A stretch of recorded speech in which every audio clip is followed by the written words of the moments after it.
G'day, it's Denodon here, and today we are back in Train Simulator, this time 2016 instead of 2015. Now, there's basically no difference that I can tell from this other than a different splash screen at the start, and the fact that the game was completely broken for a couple of weeks, hence the delay in videos, because I couldn't actually load anything.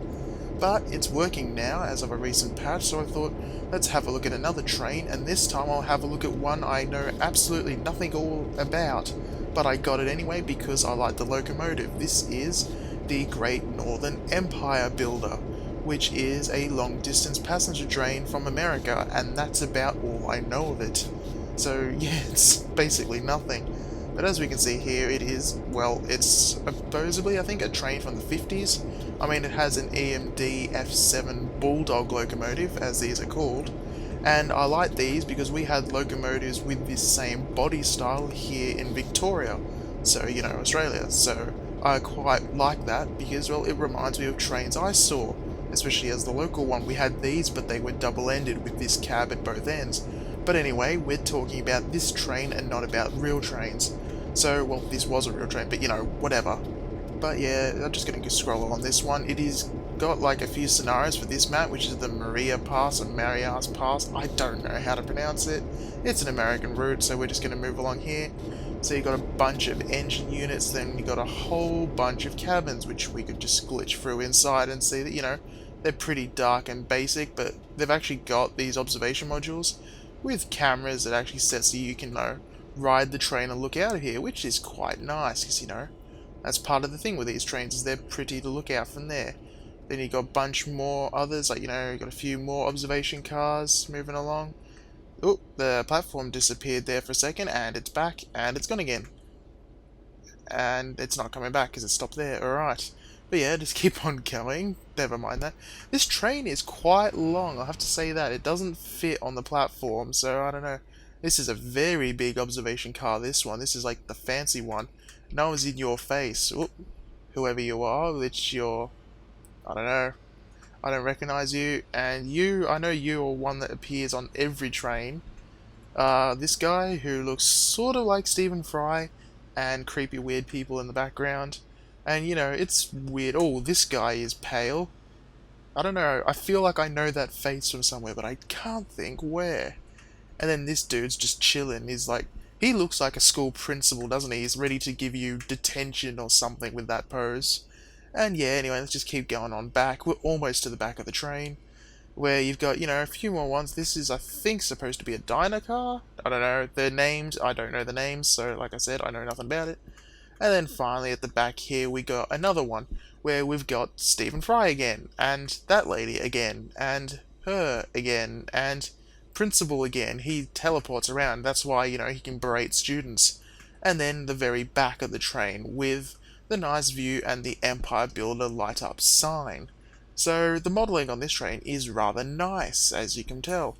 Now if I switch to the cab view, you'll perhaps not be surprised to see that it is, you know, a standard train cabin from the 1950s, so you've not got any fancy electronics here. Unfortunately, most of these switches don't seem to do anything other than the cab light, which you can turn on and off, and, you know, the other lights here. That's about it. But you can do the horn using this thing. That's about enough of that, I think. But yeah, let's just switch on outside. You know, it looks nice enough, but let's get moving, shall we? So let's bring up F4, as we usually do. Let's put the right gear in. Let's get up some revs first, and then take off the brakes so we don't roll back. That's probably the wrong way to do it, but I did it anyway. But yeah, this is a notched locomotive, because it's basically like the multiple units I've driven, so the throttle moves up in nice increments, which is kind of nice in, you know, getting a particular power setting. So we're just going to move along a bit, and I'm going to be quiet for a second here so you can hear the engine sounds when it notches up.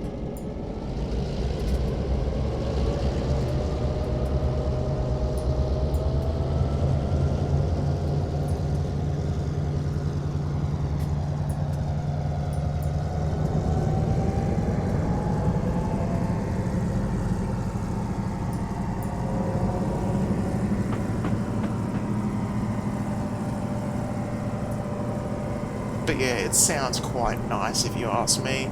It sounds like, you know, the powerful diesel engine that's in there. And, you know, the train actually drives relatively nicely. I can't comment on, you know, whether it feels accurate or not, because of course I've never driven a real train, let alone one like this.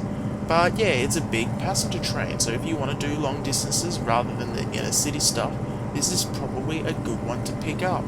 Now, its price obviously varies with the sales, and I would recommend, as always, buying stuff for this game when it's on sale, because the ordinary prices are a bit too steep, if you ask me, for what you're getting. But yeah, this is a pretty nice train.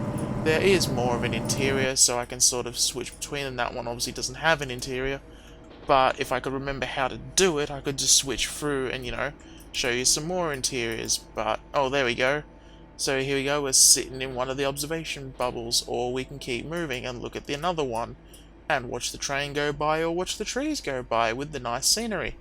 But yes, that is the Great Northern Empire Builder, available on Steam. I'll put the link to it in the description below if you want to get it, or anything else. But yeah, until then, I'm Denodon. This is Train Simulator. Safe driving.